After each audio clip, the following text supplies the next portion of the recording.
we don't just want to spend money for the sake of spending money. We want to feel invested in a brand, invested in a company or a creator now in some of these cases. And that's where the communities are starting to go, I think. Tshedza, it's lovely to have you on. We met over the phone like probably 2 years ago, roundabout. A year ago. A year ago? Yeah, time flies. Was it that soon? Yeah, I reckon. Okay. Yeah, I was living in Durban still. Yeah, we had a phone call and I told you the reason why we started it. And as soon as I said that reason, you said, I studied in Melbourne. I studied in Brisbane. You studied in Melbourne, and you said you went through the exact same thing. So yeah, I thought we'd start back then, and yeah, well, let's kind of establish who you are, what you do, why you're here. Yeah. And then go from there. Yeah, for sure. Well, thanks so much for having me, man. And Jason as well. Let's not forget Jason. Lovely to be here.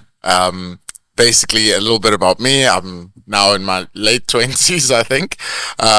Been in Cape Town for the last 3.5 years, kind of building a career in community management. I think as a person, I'm super outgoing and friendly and love, the vibes. I'm usually known as the CEO of Vibes or chief entertainment officer. And so, yeah, it's been a whirlwind kind of experience, just being in a new city, not afraid to pack up my stuff and move anywhere, and so that's kind of what brought me here. To go back, as you mentioned, I used to live in Australia, in Melbourne, studying marketing or attempting to study marketing. I think I got hooked onto the Joel too much, but yeah, really again just packed up after high school and said, Mom, Dad, I'm going, and luckily they were able to send me over there. And yeah, it had been an insane experience and kind of my first dive into seeing what a new community is all about, and being able to kind of curate the people around me, but also to go and get in there, make an impact, and yeah, try and come out on the other side without too many bruises. That's amazing. And as you said there, you touched on a few things that you're not afraid to pack up and go to new places. For example, going to Australia must have been quite a kick. Going to an international market where you don't know anyone, you don't necessarily know the culture too well. Did you find that going to those places was a good learning experience for you to build communities? As you said, you've been involved in communities from the get-go. Was that like a great experience to go into a completely new space where you don't have any crutches and to build that community from that aspect? Yeah, for sure. I think, so I'll tell you a little story. So when I arrived on campus, I got there, got into res, kind of unpacked my bags and walked to the bottle store. Well, actually, I didn't even walk to the bottle store. My new roommate who I just met, a guy from Tasmania, Conrad, had some beers in the fridge. And I was like, dude, can I have some beers? So I grab a 6-pack of beers and I just walk through the res and I'm following the music. I'm following the music. You can move it around with you. I end up hearing some beats off in the distance. I'm like, okay, I'm gonna go with it where the beats are, and I walk in there just with my 6-pack. I don't know anybody, and I walk in and I'm like, how's it? Can I join your pre-drinks? And then the guy responds to me and he's like, how's it? And I'm like, oh no. I'm like, you South African? He's like, yo bro, I'm from Joburg. I'm like, oh, let me guess, you went to Kes.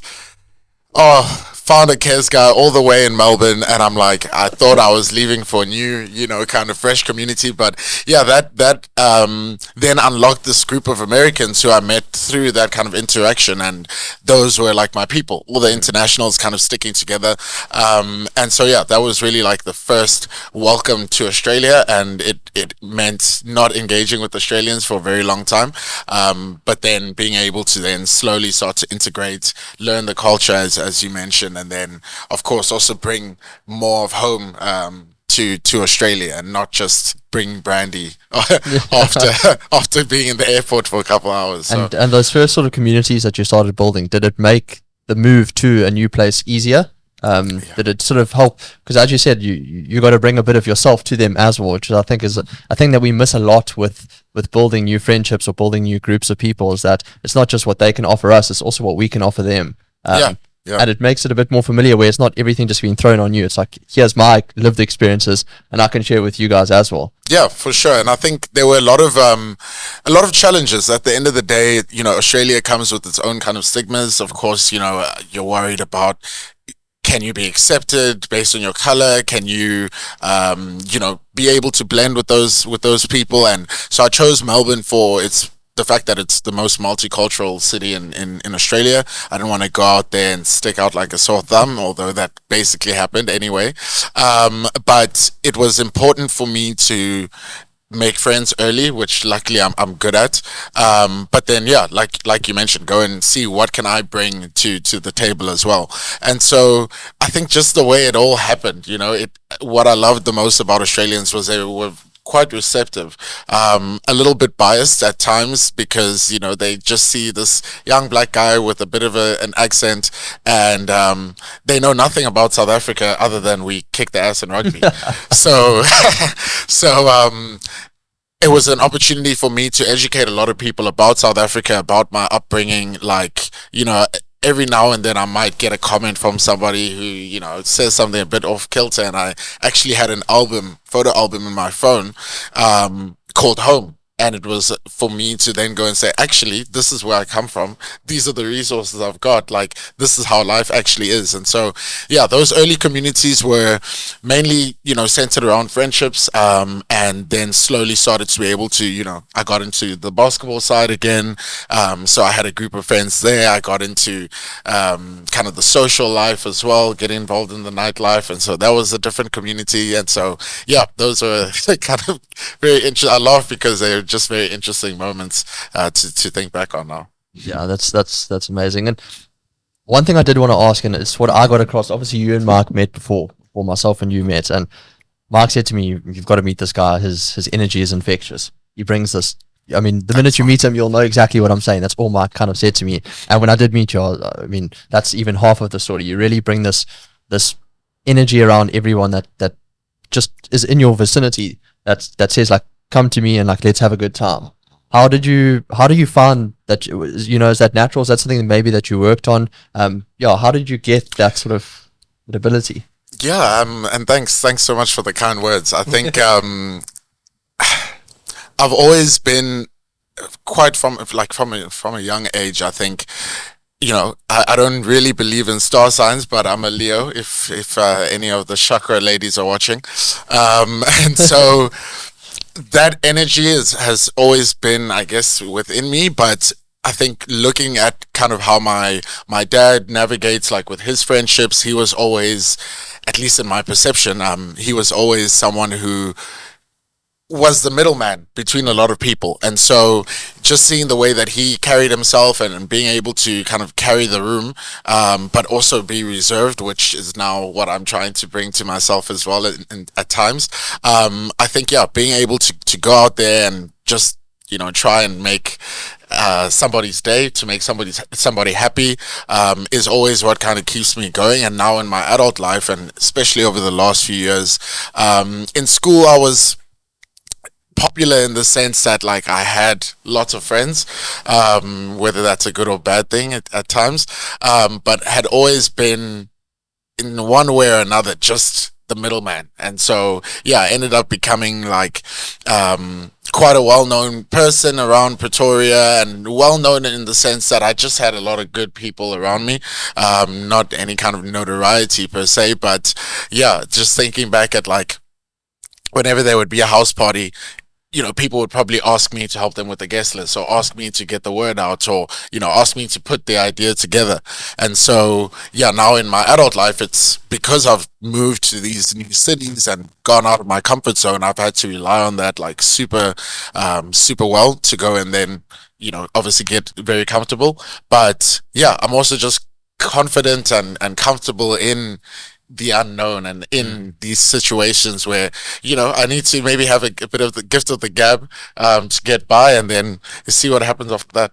And for those who possibly aren't as outgoing, what would you say to them? Maybe paint a picture of some of the benefits that you've experienced. I know you touched on it a bit there, but from being so outgoing and being so driven to meet new people, for someone that's possibly sitting and going, I don't know if I want to take that leap of faith. It's a bit risky. It's a bit scary. What would you say to them in terms of, doing that? Yeah, just do it. Shout out Nike. I think what made things make sense for me was that I've always likened this kind of attraction theory, right? So it's essentially like, I've always found that when I've had no money is when I've made the most money. And especially in Cape Town, the appearance of wealth generates wealth. So similarly, it's like if you appear confident, you'll become confident, but then you also end up attracting all these different energies. And of course, depending on what you want the outcome to be, I've found that the benefits have been that I'm more receptive to opportunities. I'm more receptive to obviously like meeting the right kind of people, but yeah, also just, I don't know, man, it's like, I mean, take what I just told you about earlier. Getting my haircut yesterday. I never asked for a free haircut, but I go into that sorbet, man, every 2 weeks. I get my haircut by the same guy every time, and whenever I walk in there, I make jokes with the team there. I'm super friendly, super outgoing, and so, just from being that way, then they hook me up. And so some crazy things like that have happened in my life, and it's not ever like I'm doing this to get something out of it. It's more so just, I don't know what's going on in this person's day or life, and if I can go and make them have one happy moment, and hopefully I see them again, like my barber, then we're able to build a relationship, and it can exist in that space and see what comes from there. Yeah. So going from what you have been saying to like the real world, the world of work, and that, you've obviously worked in a very different environment to what people think is actually out there, like building communities for like corporate, and like this whole movement that's happening right now. Although it existed in the past, like I'm sure Apple had it, and it didn't really have this like little like buzzword attachment to it. Yeah, right? for sure. But right now brands are getting built on community, and now huge corporates are moving towards this whole shift towards, I'd say 50% of their model is based on like what communities can we build around what we offer. And you've been on that side with the work that you do, and I know it's overflowed to like your personal passions, and that's where we connected, and then it grew from there. But it obviously, you had seen that side with the corporate side and I mean, the alignment is like, it's so cool that it went from like for fun in your life, like bringing people together, to like transferring directly to like pay me and I'll bring people together. Yeah. I think it's definitely something that I've been so glad to kind of be in this line of work and to have this passion. We were talking earlier about finding your why, and some people go to extreme lengths to do that. I think I was super lucky at the time. I've always had it where the stuff that I just generally enjoy doing, has ended up becoming part of my career. And so when I was in high school, we used to run the school's social media accounts. It was like the first schoolboy run platform that we started, called the Grey and Blue. And my friends used to laugh at me. They'd say, dude, you're never going to get paid you're not going to get honors for social media, And I'm like, I didn't even know it back then, but like, 8 years later, or what was it, 3 years after that, I'm now going to uni to study marketing because I've just been doing social media and PR for, the last kind of 3 years. And so similarly with community building and community management, I've always brought people together, not knowing that I'm trying to build community or anything, but just for the sake of bringing people together. And that's how I am. And I get a call to move to Cape Town to start a new job as a community manager. I didn't know what the hell community management was. I downloaded 5 YouTube videos to watch on the flight from Joburg to Cape Town. Like, what is community management? And so I arrived thinking, I'm going to answer the Instagram DMs and, maybe respond to emails and, be in the comment section.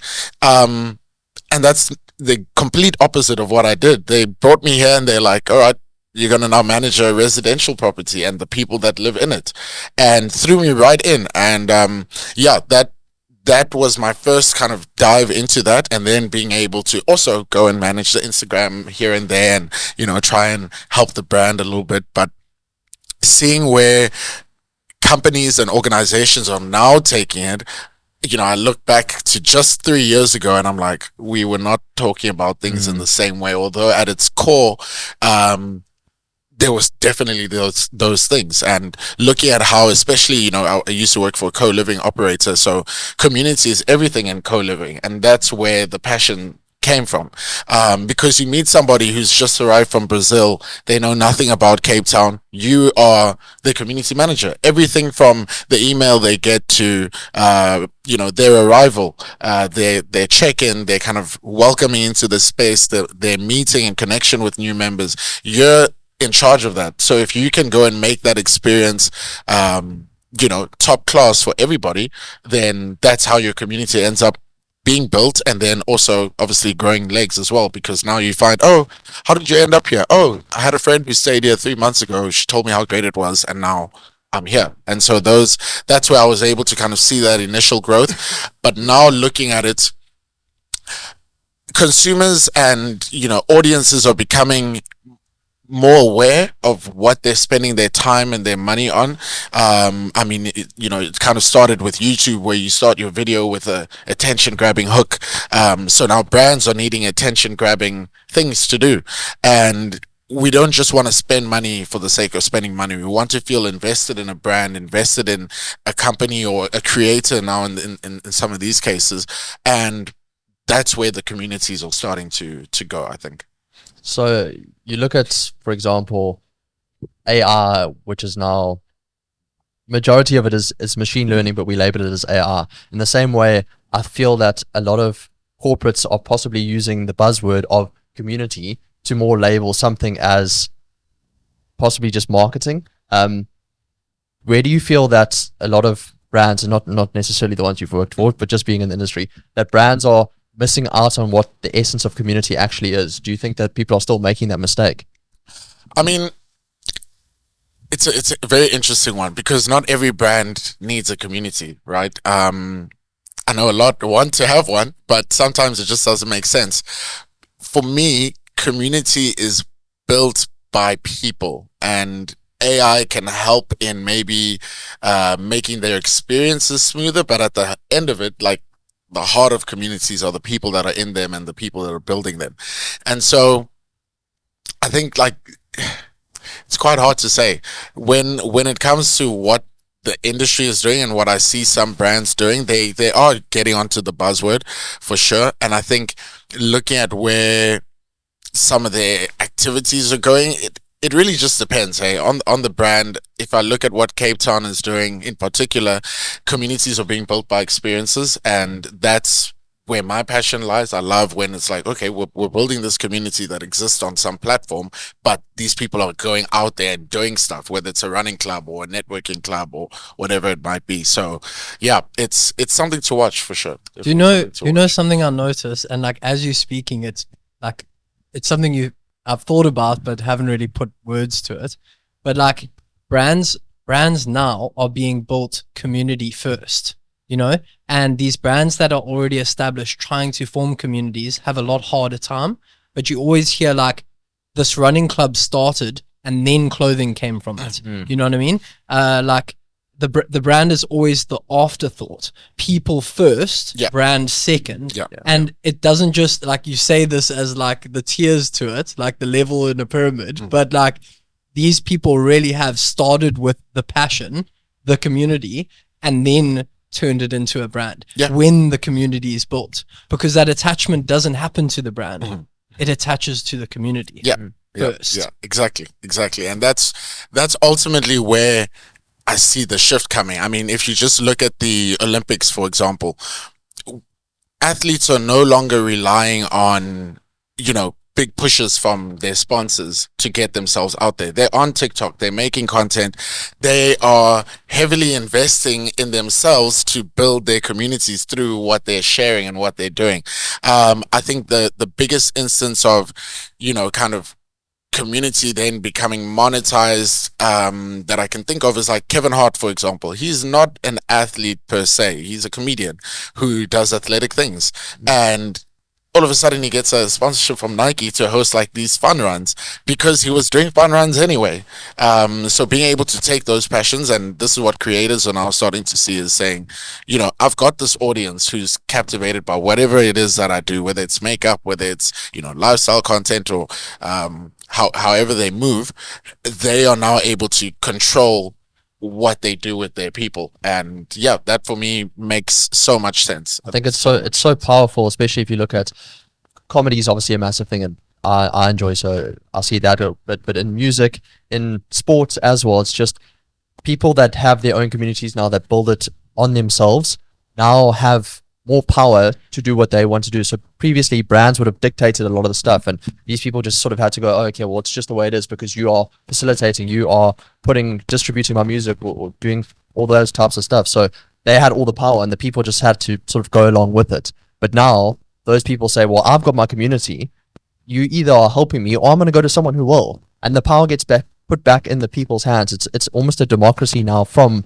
the community aspect. It gives everyone back that sort of power that they lost out on, you know, and to say, like, you can have control over your own life now because of the community that supports you. You're not reliant on some huge corporation. Yeah, exactly. And I think, you know, looking at, and maybe we'll touch on this a bit more in the conversation, but looking at what happened in COVID is like, we were all forced to stay indoors, right? And so people came out of COVID and out of lockdown looking for the connections that were lost. And that's where you started to see niche things popping up. I mean, book club has always been book club, but it hasn't been book club like it is now. There's a community that's popped up. They host silent book readings. Yo, actually, we just saw them yesterday. Oh, is it? Yeah, Nice. Silent Book Club is on social media. Bro, they were like, how many people were at that? Dude, It was insane. unreal.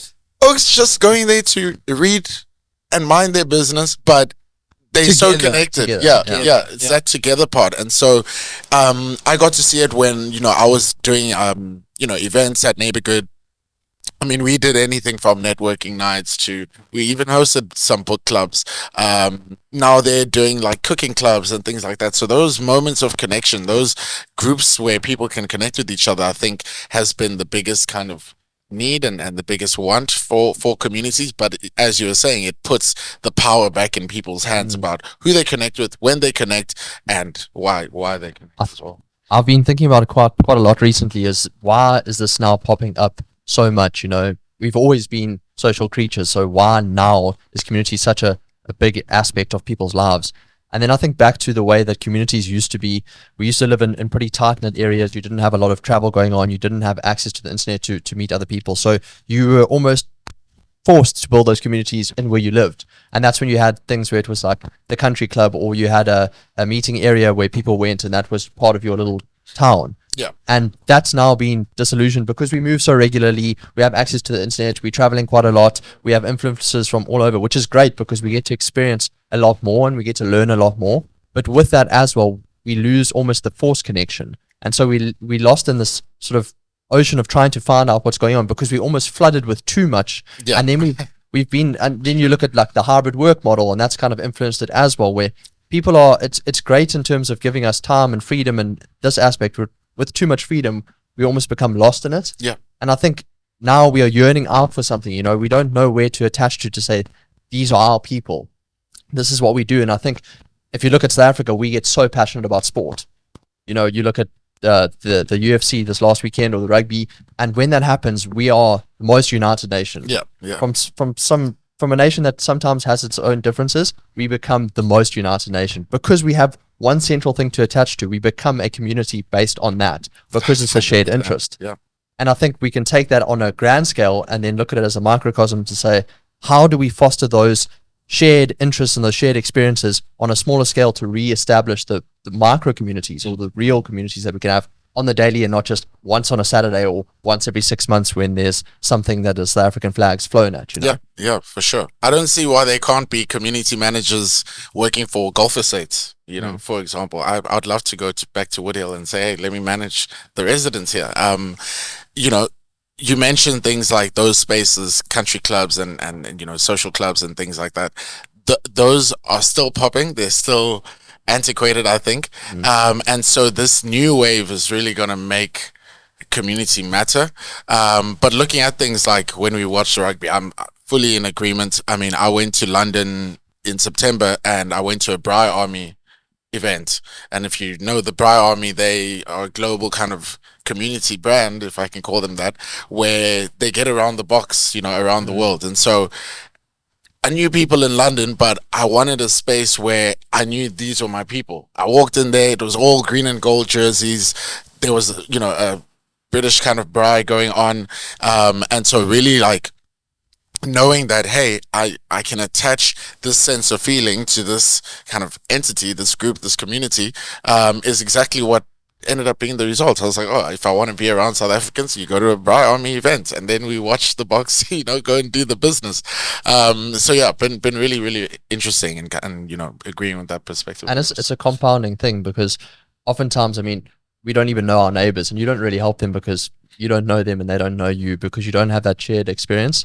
But the minute that you start building a community, let's say, unfortunately, when like tragic things happen, then we always come together as a community, and then it's more easy to reach out and say, oh yeah, I remember you from this because we did this together.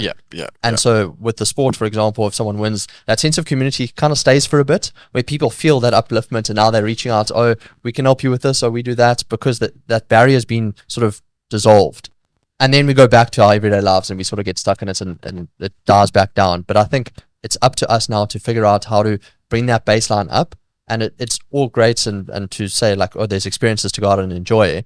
But in doing that as well, if we uplift that even just slightly, it becomes this sort of compounding effect where now everyone is doing more and experiencing more and seeing everyone else as a part of their community and not just people walking by. Yeah. And I think that improves not just people's mental health, but the country and, I mean, the global scale thereafter. It's just, I think we need to refine that. I don't think we see each other necessarily all the time as members of a community. We just see people walking by. Yeah. And I think if we reestablish that, there's nothing that we can't do, especially as a nation in South Africa, but on the global scale too. Yeah.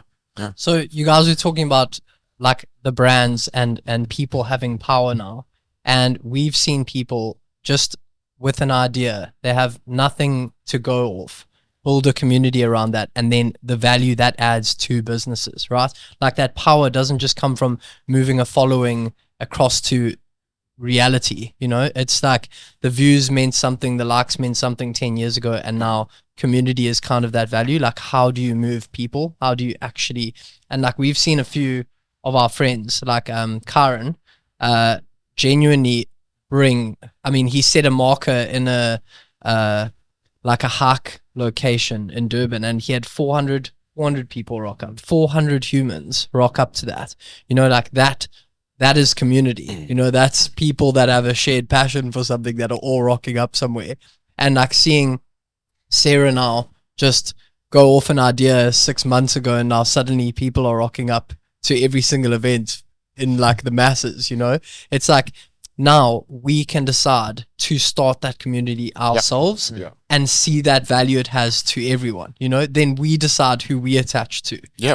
Does this brand align with what we believe, and you've started it all. Like seeing that movement now, like how do you think that is going to change the way businesses are run? Do you think they are then going to find these community pillars, and just it's so much easier to attach to that, the bigger brands that can't start with community, Yeah, for sure. I think, and I fully agree, that's exactly how we looked at starting City Connects, and the way I think about it is that I knew explain so City Connects is essentially a summer party series, hopefully held on a nice rooftop in Cape Town, venue pending. But it's essentially a community driven connection experience that happens to have really sick views, really great lineups, and amazing cocktails as well. Sometimes I go behind the bar.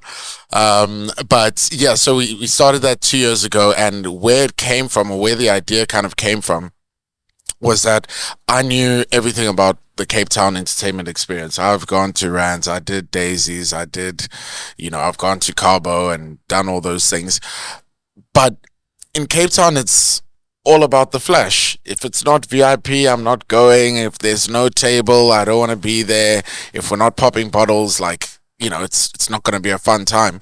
And I wanted to get completely as far away from that as possible. So I said, I just want people to come together, to meet each other, to enjoy some good music, and for it to be small enough to where you can confidently say, I met 10 new friends today at the event.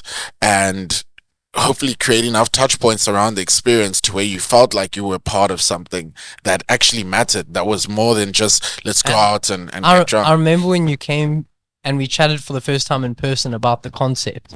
You had hosted a few before that, and just us talking through it, the passion that you had was so much further than just how many people can we get at this thing or how many tickets can we sell. It was like down to the fact that if someone made good music, if you were a DJ and you had good music, a following wasn't something you looked at. The name wasn't something you looked at. You were bringing people together either way. You didn't need them to bring the people to you. You were giving a good experience. So you gave, like, they are people just as much as the attendees are people, and it didn't matter who they were, where they came from, or how they were going to make this more valuable. It was just like, let's bring like-minded people together with the same goal. So exactly that. So, in the beginning, it was like I was leveraging my idea and, my existing community, and I needed to test this thing. So we just had a very bare bones rooftop party, but all I did was post. I think I've made a story, posted a story on Instagram, said, hey Oaks, I've got this rooftop for a couple hours. There'll be a DJ or some DJs, there'll be a bar, free drinks. The only price you pay is your feedback and your opinions.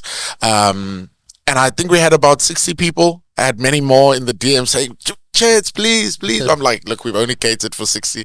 But people gave their open and honest feedback. And then you look at what the experience was when we launched it, was directly driven by those people. Something that I really enjoyed last year in particular was that we typically will put a call out to our community and say, hey, who do you want to see perform?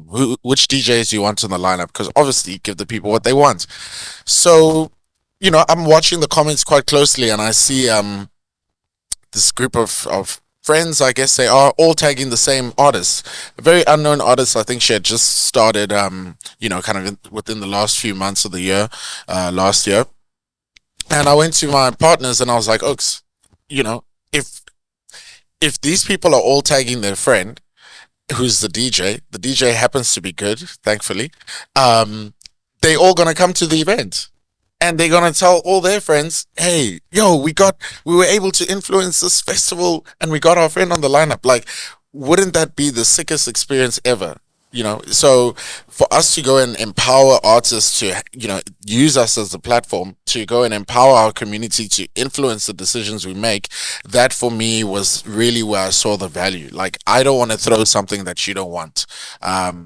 So being able to then say to a big brand, and go and say, hey, these are the people I've got. Of course, I'm always going to pitch to my friends in the liquor brands and things like that, but I'd love somebody that comes in to help better the experience, not just, give me free stock if I need it. So when you look at what some of these brands are doing, I've seen them dive into community more, particularly the liquor brands, because they have the capital.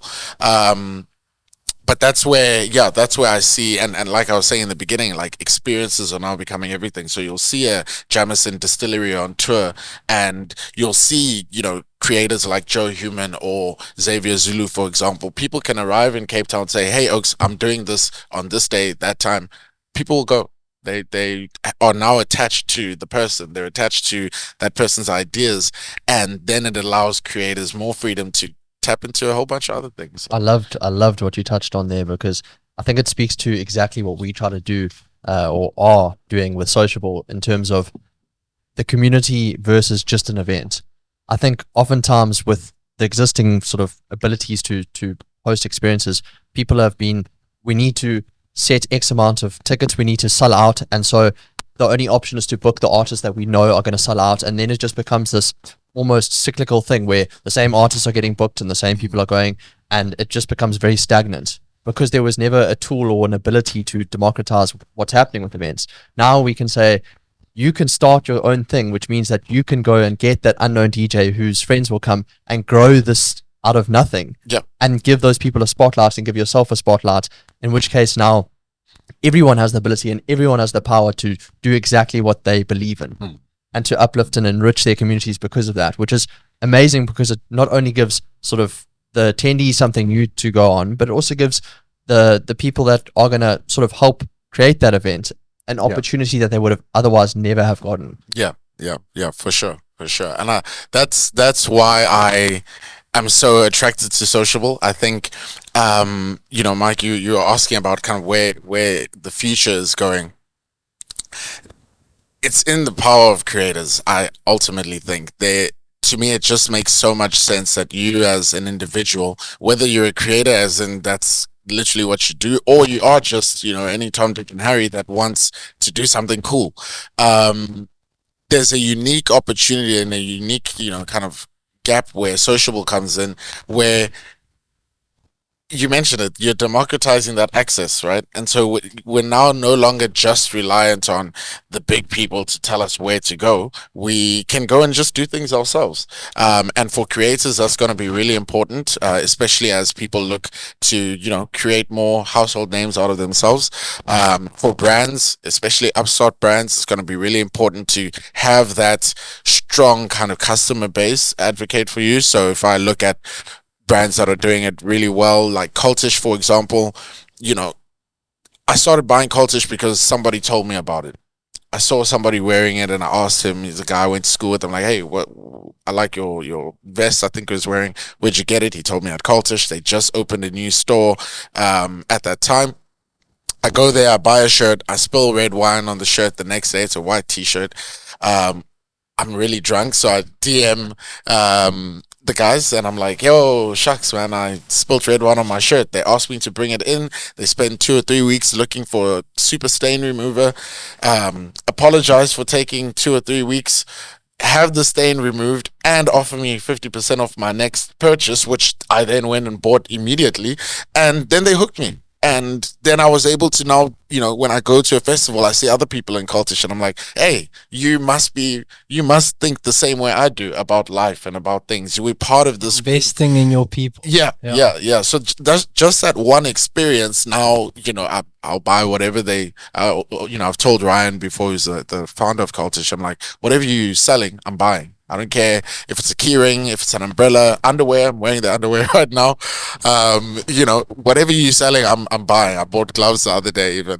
And so now they host experiences on First Thursdays or Youth Day. They've gone and, sponsored, for example, we sponsored a matric dance, like presents for the matriculants, cultish merch for the matrics. And so looking at them building their community in that way, now they've got a solid base of customers that will go and do the walking and the talking for them, because now they're walking billboards. And that's the same for some of your creators who are filling out their events super easily because they've got walking and talking billboards. People who would have been driven to Sociable because of that creator or because of that event. Sociable now just becomes a hub where these kind of communities can live on, and ultimately where they will start, because someone will just say, if I can get one person to show up to my run, that's one person. Then that one person is going to say, oh, shucks, I was the only guy. Let me bring my mate next time. They bring their mate, and now it looks like a thing, and then it becomes a thing. So, yeah, it's going to be crazy, man. It's going to be so crazy. You guys are like at the front of it. Why didn't I think of this myself? But yeah, as a fan, it's like one big fan. Keep talking. As a fan, Jason's living in 50s. No, honestly speaking, though, as a fan, I'm backing it all the way. I'm really backing it all the way, and that's where things are going, bro. That story about Cultish as well is I genuinely want to stop and be like, what do they have there? Because I think what you touched on, what they have there. But what you touched on there was the importance of, we always refer to it as that you don't want to be an influencer anymore, because influencers in this day and age don't actually influence. They awareness generators. Mm-hmm. You get a view. It means nothing. But But sometimes does the opposite these day and age. You know what I mean? It actually makes, like, if someone does a post with a product now, in my head, I don't know if it's just because I'm on the other side of it now, but like in my head, it's like that brand doesn't know what they're doing. You know, that brand just thought paying that person $5,000 to do a post was smart. And I'm like, they don't know what they're doing. And then boom, my brain is like, scratch that brand off. You know what I mean? Yeah. You can't do that anymore. It's not about who you can pay to post this thing. It's literally attachment. It's that, like you said, through experience. Yep. It's not just a visual, can't just do a cool video anymore. Yeah, you know? yeah, because you want to create that kind of value association and that experiential association where It doesn't come from a video. Yeah. There's no value in a video. yeah. And I mean, look at like big brands that do it really well. Corona Sunsets, for example. You associate a good time with cracking a Corona. Yeah. You know, you associate sunset with sundowners. Let me go have a Corona right now. So they are able to then tie in that feeling to an experience, and because of that experience they've created a feeling, so it kind of goes hand in hand. And that's exactly where you get turned off by a brand that just has somebody posting, but they haven't done any actual investment into that creator's audience. We're not just buying eyes now, we're buying hearts and minds. Like literally, that's where brands should be putting capital is. Go and find me my next 100 super users. Like, go and find me people that will love my brand, and that's why I'm paying you, not just people that will see it. That's what a billboard does. That's what a sponsored ad from the brand itself does. Yes, paying a creator makes it feel more human, but I'm not gonna go buy Bernini Mimosa just because I saw No, building a community is hard work, yeah. And people now need to see that hard work. Yeah. It's like, I saw Solomon doing like, attaching to a run club, like trying to get involved. It's when you see that hard work and that like attachment to a community, that hard work is now the ad. You know what I mean? It's like how easy is paying an influencer to do a post. It's like one transaction and everyone knows the brands can do it. You already know that. But like to actually invest in a community now, that hard work is the ad. It doesn't need to be anything further than that. It is genuinely just that it required work. Yeah. And so it's a shame for some of the big players. Yes, they can always throw cash, and I'll never say no to the bag. But I think, hey man, money I have to make. So I think where startup brands and kind of smaller brands have the unique ability is that we're expecting Nike to go and sponsor Running Late Club, for example, but I'm not expecting, I don't know, is there a new, let's say Batu shoes, for example. I'm not expecting Tones runway. You brought that up there. Yeah, I'm not expecting Tones runway to go and do anything big, but I'm expecting them to go and tap into that one run club, that Mount Edgecombe run club in KZN, that's just got 200 members or so, and then that 200 grows into 400, into 500, with your brand also growing at the same time. But yeah, if Solomon comes through, like if they want to give me the bag, it's interesting. I can run. It's interesting what you say there. You say you're now buying hearts and minds, or you're trying to market to hearts and minds, because I think you'd look back in the day, everything was beige, everything was pretty clear cut. There was not a lot of spark, because it was too expensive to be doing those things and you didn't have access. So you were selling attention, because if you saw a billboard when you were driving your car, everyone was driving a similar car, there was only a handful, so that caught your attention, and then so you would buy. But now we flooded with attention grabbing There's things. 50 billboards, there's 50 sponsored ads every hour, you know, like you attention means nothing now. I mean, we got short attention spans. All the social media platforms are now punting out more and more short form content, which is just attention. You feel tired, you're drained by the end of the day. So for a brand to try and say, we're going to go in one of those feeds and algorithms, cool, the return is maybe not great, but what we are lacking now is maybe an emotional feel. So now we're selling to emotion. Now we're trying to say, what did that make me feel? And that's what I attached to that brand. Did I feel that they were associated with me? Did I feel like they understood? We can kind of break it down to like that person's obviously doing things in their life that they do enjoy. How do we get into those spaces? Like if the gym is the place they enjoy, where do we go that they are actually experiencing that joy, that we are there, instead of the places where there's no joy, driving in your car, on your phone, like actually being in the places where it means something, you know, and that is those communities. Yeah. Oh. It's the emotion that they derive. It's the fulfillment that they feel. It's now you become that association with that. Yeah, definitely. And that's where the influences now fall to the wayside. It's like, I want someone that makes me feel something. I want something to attach to. I want, even if it's a pop-up comedy club, it's like I attach to that. It's something that I'm going to go to all the time, and it's going to make me feel humorous. It's going to make me feel something when all the time right now we're just being flooded with draining content. It doesn't feel fulfilling. Cool. It breaks the boredom, but we don't feel a lot. And I think people are sort of now looking for that feeling. And that's where the community is the massive opportunity to create feeling in whatever way, shape or form that takes, you know? Yeah, for sure. And those are always the events that I've loved doing the most. I mean, if I think about, City Connects, for example, where, yes, it was my event and we were running it, but I can be in the middle of the event. Nobody knows that it's my event. They're here because of the feeling, as you mentioned. They're here because they enjoy what this experience feels like. I mean, even, I used to host yoga events. I wasn't the yogi, but I was there. And just seeing the same people show up every week, or, someone shows up today, I don't see them for 3 weeks, but they had something on that first time that made them come back 3 weeks later, goes and shows me that, oh, okay, this actually makes sense. Like, people actually want to be part of something here. I mean, we collaborated with, a bunch of creators who, whether they were kind of hit trainers or yogis, and being able to give them a space where, hey, with just the vehicle, you were already doing this thing.